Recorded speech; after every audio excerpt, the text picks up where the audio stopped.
আল্লাহ পাক আজকে আপনাকে হয়তো 1 কোটি টাকা দিয়েছেন, কালকে আল্লাহ না করুক 1000 টাকার জন্য মানুষের কাছে হাত পাততে বাধ্য করতে পারেন আল্লাহ পাক। এমনও কিন্তু দিন আসতে পারে, দিন সবার সবসময় সমান থাকে না। আজকে আপনার কাছে 1 কোটি টাকা আছে, কিছু মনে হচ্ছে না। কালকে কে জানে, আল্লাহ না করুক যে 1000 টাকা কারো কাছে চাইতে হচ্ছে, 1000 টাকার জন্য ঠেকে গেছে, হতে পারে না? রিজিককে মানুষ তাজিম না করলে রিজিক দূরে চলে যায়। দুটো বিষয় খেয়াল রাখবেন, দুটো বিষয়। এক হচ্ছে মাঝে মাঝে মনের মধ্যে কিছু আমল করার ইচ্ছা আসে না? মনে হলো যে আচ্ছা একটু 10টা আয়াত পড়ি, মনে আসে না? মাঝে মাঝে এমন মনে হয় না? ওই সময় এই যে মনের মধ্যে যে এই ইরাদাটা জাগ্রত হওয়া, এটাকে আমরা বলি ওয়ারিদ। অন্য ভাষায় আপনি বলতে পারেন মেহমান। কি বলতে পারেন? এটা আল্লাহর পক্ষ থেকে আপনার কলবের মধ্যে মেহমান হিসেবে এসেছে। এখন আপনি যদি আমলটা করেন, সেই মেহমান বারবার আপনার কলবে আসবে। যদি আপনি ওই সময় আমলটা না করেন, মেহমান চলে যাবে, মেহমান অসম্মানিত হলে পরে আর আসবে না।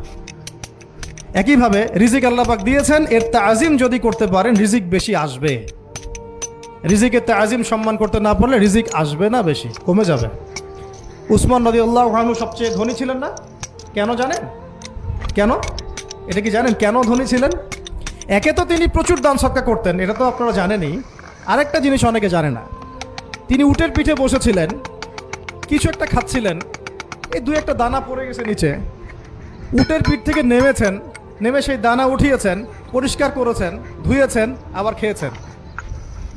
তার এই 2-4টা দানার কোনো কিন্তু মানে পরোয়া না করলেও চলে। তার প্রচুর অর্থ সম্পদ আছে, এত অর্থ সম্পদ যে তাবুক যুদ্ধের দিন 30,000 সেনাবাহিনীর দায়িত্ব নিয়েছেন। 30,000 সেনাবাহিনীর দায়িত্ব নিয়েছেন। সেনাবাহিনী যাবে, থাকবে, খাবে, তাঁবু টাঙাবে, সব দায়িত্ব তার। 30,000 সেনাবাহিনীর দায়িত্ব নেওয়া কি চারটাখানি কথা? তো এই সাহাবী এই কয়েকটা খাবারের দানা উঠিয়ে খেলেন। নবী সাল্লাল্লাহু আলাইহি ওয়াসাল্লাম বলেছিলেন যে তোমাকে আল্লাহ পাক রিজিক বাড়িয়ে দিবেন না কেন? তুমি রিজিকের যে তাজিম, যে সম্মান তুমি করো, এর বদৌলতে আল্লাহ পাক তোমাকে বেহিসাব রিজিক দিবেন। দুইটা বিষয় খেয়াল রাখবো। আমলের মেহমান হৃদয়ের মধ্যে আসলে তাকে ফিরায় না দেওয়া, তাহলে সেই মেহমান কিন্তু আর আসবে না। মেহমানকে মূল্যায়ন করলে মেহমান বারবার আসবেন স্যার। আর রিজিকের তাজিম না করলে রিজিক কিন্তু আপনার ঘরে বেশি বেশি আসবে না। এমনি তো হারামের যুগ, এমনি সুদের যুগ, এমনি ঘুষের যুগ। অলমোস্ট এভরি ফ্যামিলি সুদখোর এখন, অলমোস্ট এভরি ফ্যামিলি।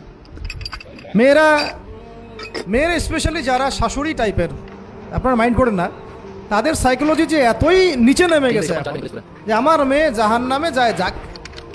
হ্যাঁ, আমার মেয়ে জাহান্নামে যায় যাক, সমস্যা নাই, দুনিয়াতে সে যেন ভালো থাকে। এটা কেন বললাম?